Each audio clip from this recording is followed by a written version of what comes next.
Howdy guys, my name is Michaela Scott. This is my second project for my visual rhetoric class. I'm going to go ahead and start this out with my argument because I think that is the biggest thing I have a question about. And my argument is how Soviet Russian leaders used pictures, visual imagery, and propaganda to paint their belief as a really great thing.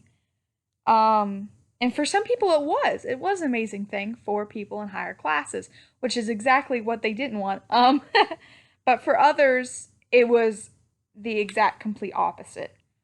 I have some pretty moving pictures coming up, and I just wanted to go ahead and with this draft show you guys what I'm going to use, how I'm going to explain it, the history behind it, and see if it's a good enough for my project. So basically, while for many other Russians, especially the wealthier citizens, socialism, communism, they're not the same thing. They were great for many people. I mean, many people had amazing, wonderful lives under communism. For others, it was literal, constant suffering. Um, And basically, in this essay, we're showing the innocent bystanders suffering under Russian communism. And I want to start basically at the very beginning. The Russian Revolution of 1917 was the rise of Marxism, socialism under Lenin, and the Bolsheviks. It kind of triggered the Russia we best know today, with the hammer and sickle, the bright red flags. Before the revolution, the Tsar Nicholas II reigned, and while the economy was actually growing, and it was doing very well, it was doing well because of cheap peasant labor. Which to wealthy citizens, they didn't care, obviously. They were happy, and their lifestyles were growing better and better by the day. But for the laborers, it was literally just a miserable life. And whenever Russia joined World War I, it made it worse. The working class were basically the leaders of the war effort and were suffering day to day, essentially just slaving away. Basically, Lenin shows up and tells them his belief that empowered the working class and made them want to overthrow the wealthy upper class, even though Lenin had obviously some other things up his sleeve. Of course, the laborers were all for that because they were tired of being treated like crap, obviously. So Lenin and the Bolsheviks overthrew the Tsar, and Lenin became the founder and the first head of Soviet Russia. So as Lenin was first gaining his power and gaining his popularity around Russia, in 1921, the Great Famine hit.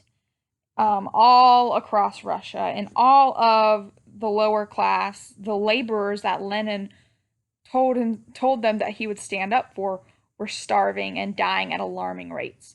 There was no food. There was nobody helping them. Children were dying. Children were freezing. I'm going to show a couple images here.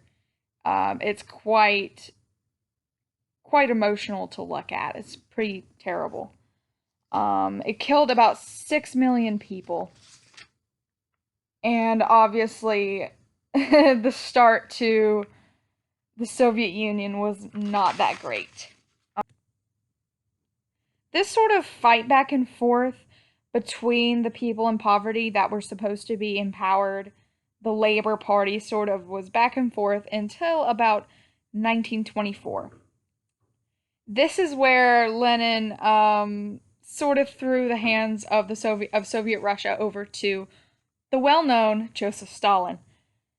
Stalin liked a lot of Lenin's ideologies, and basically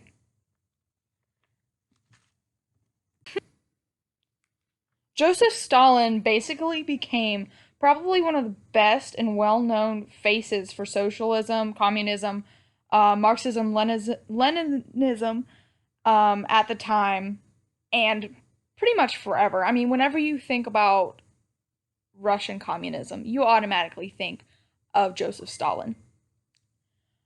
He was very, very skilled at public relations. And while he was hiding some of his more sinister and incredibly intelligent plans and thoughts for Soviet Russia, up his sleeve, he was basically a master of propaganda.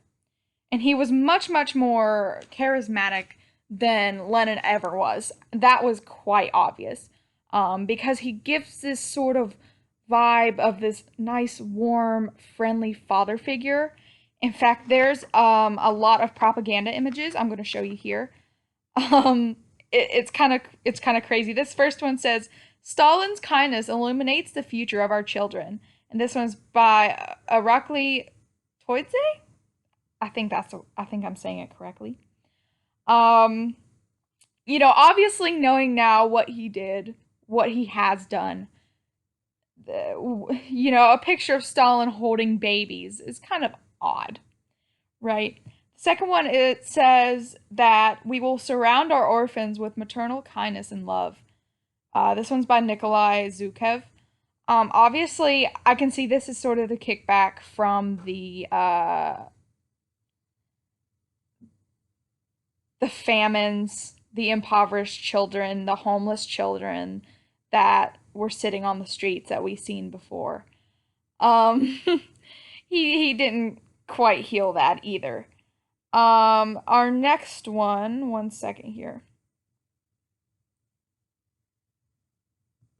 I mean, it shows him, children with a big bouquet of flowers.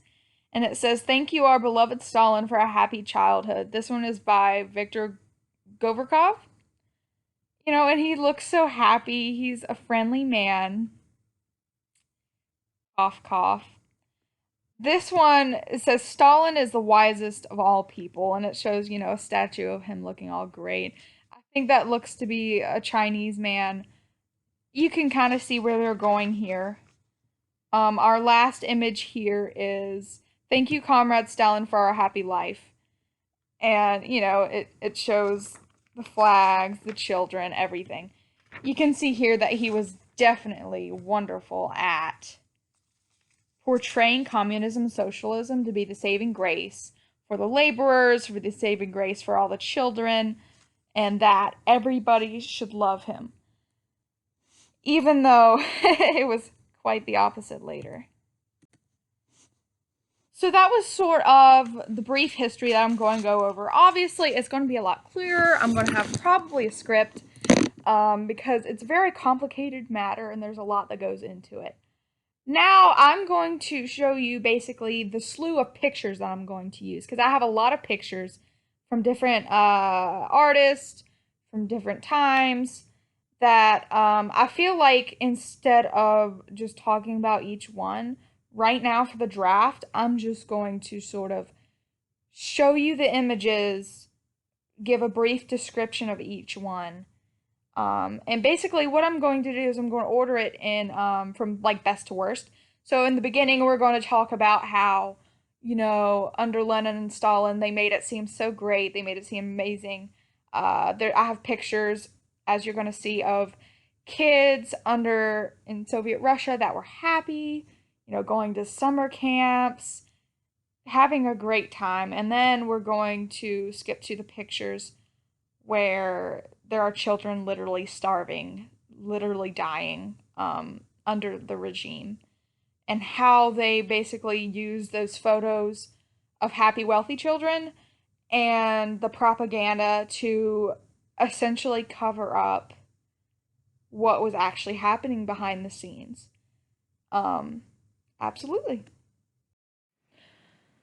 So like I said, obviously these pictures will be in order and they'll be, along in the video while I'm talking, while I touch on certain subjects.